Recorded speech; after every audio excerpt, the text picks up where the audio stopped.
मैं परमपिता परमात्मा को साक्षी मानकर शपथ लेता हूं कि मैं अपने जीवन में किसी भी प्रकार के नशे का सेवन नहीं करूंगा। मैं मेरे भारत देश के प्रति सच्ची निष्ठा से अपने कर्तव्य का निर्वहन करते हुए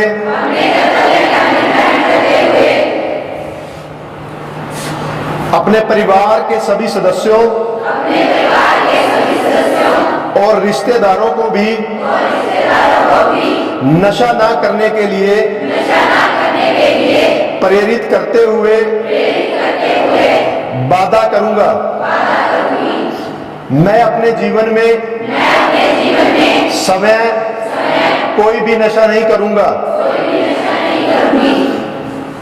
स्वस्थ परिवार व स्वस्थ भारत के सपने को साकार करते हुए विकसित भारत व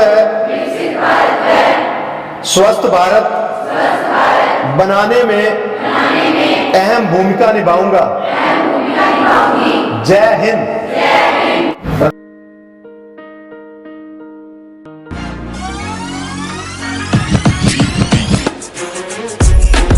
This is my school. It's fair, pleasant, and I love my school. Thanks. This is our computer lab. We chose computer from church center itself.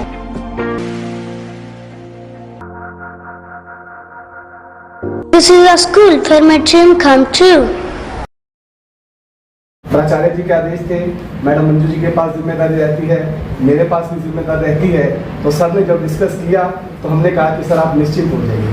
फिर हमें समस्या जो थी सेम वो यही थी कि प्रैक्टिकल और एग्जामिनेशन डेज हैं, तो बच्चों को कैसे बुलाया जाए। तो सर हमने सिर्फ एक मैसेज किया था और ये रिजल्ट आपके सामने। थैंक यू बच्चे, आपका बहुत बहुत तो मैं ज़्यादा न कहते हुए आज हम स्कूल इकट्ठे हुए हैं, सभी के बच्चों के मन में एक सवाल है। बेटा नशा मुक्त भारत पर एक बहुत बड़ा अभियान हम लंबे समय से उसको महसूस कर रहे हैं। बात अगर नशे की होती है तो रानिया शहर नहीं, सिरसा शहर नहीं, पूरे भारत के अंदर जो है एक प्रकार की जो सामाजिक बुराई है ये फैली हुई है। भारत माता की जय। भारत माता की जय। जिन विषयों को आज जरूरत है हमारे पूरे भारत देश को, हमारे राष्ट्र को, हमारे समाज को, प्रदेश को, यहाँ तक कहूँगा कि हमारे परिवार को, हमारे आस पड़ोस को इस चीज़ की ज़रूरत है। तो आज इस मैं ये कहूँगा कि सार्थक या पॉजिटिव वार्तालाप या संवाद में मेरे सामने बैठी मेरे परिवार की मेरी बेटियाँ और आने वाला मेरे भारत देश का भविष्य। आपको बड़ा अचंभा सा होगा कि राजनीतिक लोग आज कॉलेज के प्रांगण में आए हैं और कोई राजनीतिक कार्यक्रम नहीं, कोई ऑफिशियली कार्यक्रम नहीं। तो मैं आपको एक बात बता दूं कि मैं जो कहते हैं कि जगत जननी सृष्टि को चलाने वाला, क्योंकि एक बहुत बड़ा परमात्मा ने, परमपिता परमात्मा ने जो आपको वरदान बख्शा है, हमारी बेटियों को, हमारी बहनों को, कि कोई भी साइंटिस्ट, कोई भी साधु संत, कोई भी खिलाड़ी, कोई भी महान से महान व्यक्ति भी अगर वो पैदा हुआ तो वो इस नारी के गर्भ से पैदा हुआ है। तो जितनी बार भी वंदन किया जाए, अभिवादन किया जाए, अभिनंदन किया जाए हमारी इस नारी शक्ति का, हमारी बेटियों का, हमारी बहनों का, हमारी माताओं का, मातृशक्ति का, उतना ही कम है। तो एक बड़ा सार्थक सा संवाद। और मैं ये सीधे शब्दों में कहूँ तो मैं मेरी बेटियों से कुछ मांगने आया हूँ आज, जो हमारे राष्ट्र की मांग है। और राष्ट्र हमारा देश किस ओर चल रहा है, क्योंकि एक स्वाभाविक सी बात है कि जब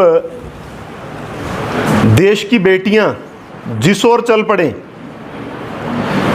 तो वो न केवल अपना खुद का, न केवल परिवार का, वो पूरे प्रदेश का, देश का दशा और दिशा बदलने में सक्षम है।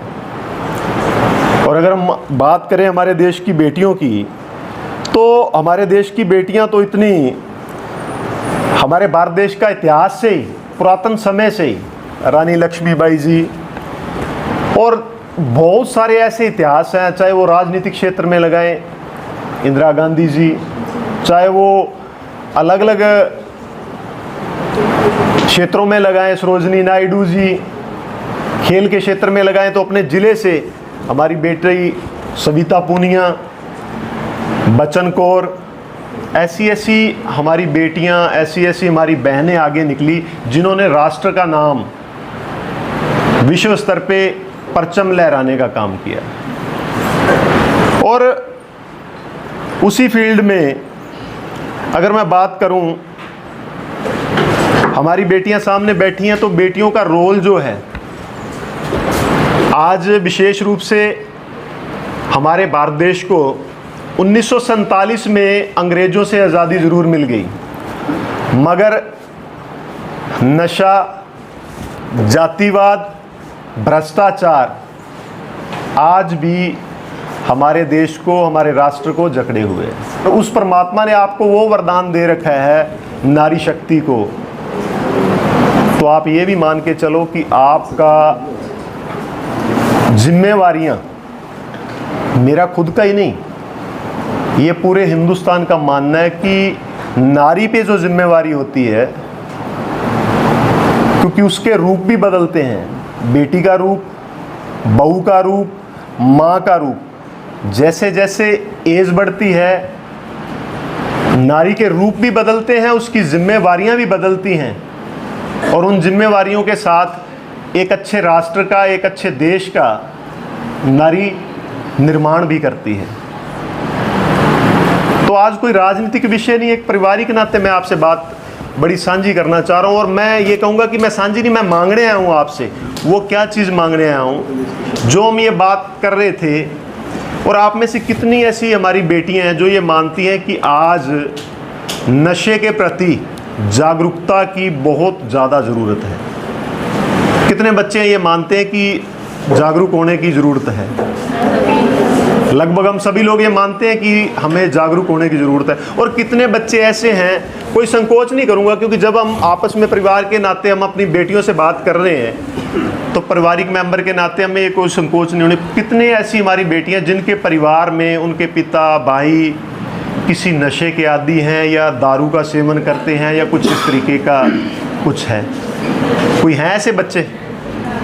तो मैं कुल मिला के ये मानूं, हाँ, एक बेटी ने हाथ खड़ा किया है, हिम्मत करी है उस बेटी ने, क्योंकि सच्चाई एक्सेप्ट करना, क्योंकि नारी का स्वभाव है वो अपने आंचल से परिवार का वैसे भी पर्दा, वो कहते हैं ना, पर्दा ढांप लेती है।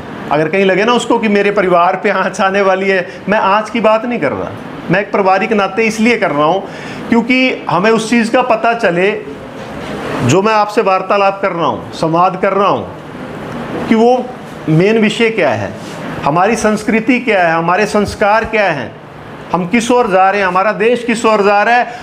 हमें हमारा जो इसी टाइम उत्तरदायित्व जिम्मेवारी बनती है, हमारी क्या जिम्मेवारी बनती है। क्योंकि कुछ हमारी बेटियां बैठी होंगी, वो सोच रही होंगी कि हमारी क्या जिम्मेवारी बनती है। ये तो समाज जा रहे हैं, सरकार देखे, हमारे माता पिता देखें, बड़े लोग देखें, बुजुर्ग लोग देखें। नहीं नहीं नहीं नहीं, ये आपकी गलतफहमी है, गलत सोच है। मेरा मानना, बड़ा सीधी स्पष्ट भाषा में मेरा मानना है कि जो काम बेटियां कर सकती हैं वो काम हमारे बेटे भी नहीं कर सकते।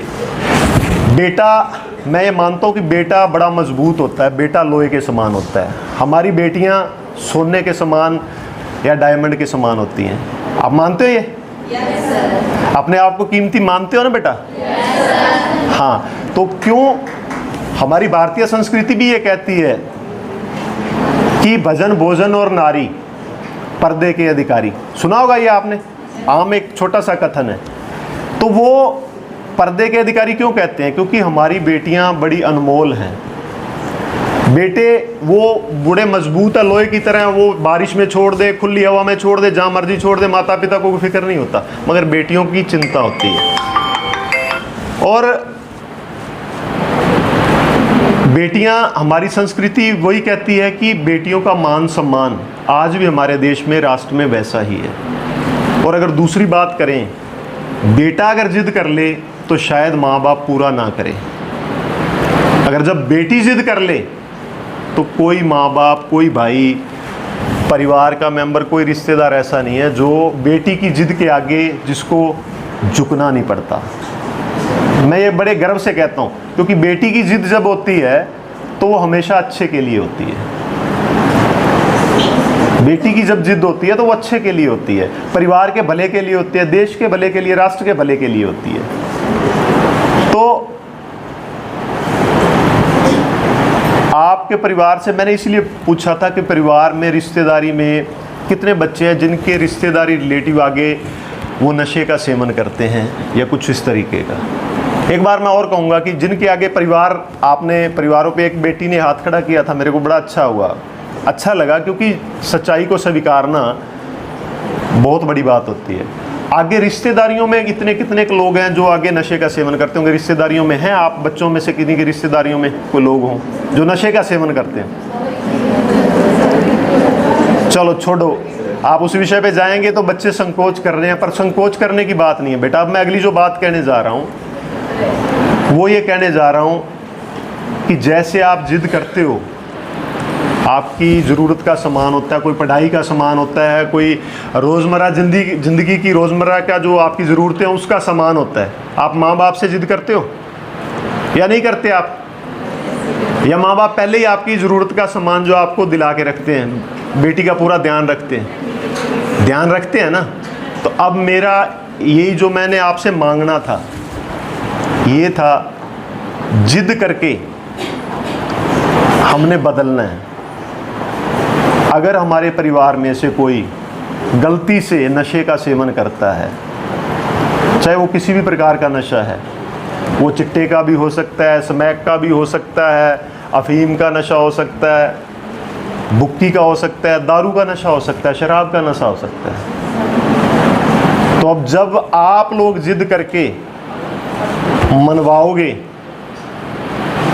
तो मेरे ख्याल में कोई ऐसा कोना छूता नहीं रहेगा जब आप अपने से शुरुआत करोगे। क्योंकि मेरा दूसरा मानना ये है कि आज के समय में भारत देश आज़ाद हो गया, हमारे भारत को जिस चीज़ की ज़रूरत है, दो तीन चीज़ें समझने की है। मैंने वो परमात्मा वाली और पानी वाली बात क्यों करी?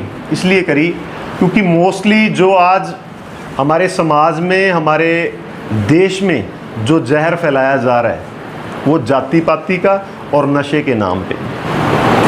अगर आपने आज के समय में नशे से और इन चीज़ों से अपने को और अपने परिवार को अगर बचा लिया तो मैं ये मानता हूँ कि आप उस आज़ाद राष्ट्र के एक क्रांतिकारी, मैं ये मानूंगा कि क्रांतिकारी आप साथी हो।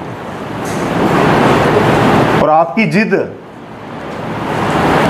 भारत राष्ट्र में जब भी नारी ने जिद करी है, नारी शक्ति ने, तो उसने दशा और दिशा बदली है, सारी चीज़ का स्वरूप बदला है, अलग से उसका रिजल्ट आए हैं, परिणाम अलग से आए हैं और पॉजिटिव परिणाम आए हैं हमेशा ही, जब भी अच्छे काम के लिए जिद करी है। तो मेरा यही निवेदन है, मैं ज़्यादा बातें नहीं, एक आपसे शब्द जरूर लूँगा, हम सब लोग वो शब्द लेंगे नशे के खिलाफ, और वो शुरुआत हमारी खुद की और खुद के परिवार की। दूसरा निवेदन मैं ये करूँगा कि हमने एक ये ज़मीनी स्तर पे लगभग पिछले 3 महीने से हमारी टीम ने ये पूरा एक युद्ध स्तर पे हमने ये काम पकड़ रखा है कि जब तक हम अपने देश के भविष्य को, चाहे वो प्राइवेट स्कूल हैं, गवर्नमेंट स्कूल हैं, कॉलेज हैं, हम बिल्कुल 1-to-1 बच्चों के साथ ऐसे ही जाके बात कर रहे हैं।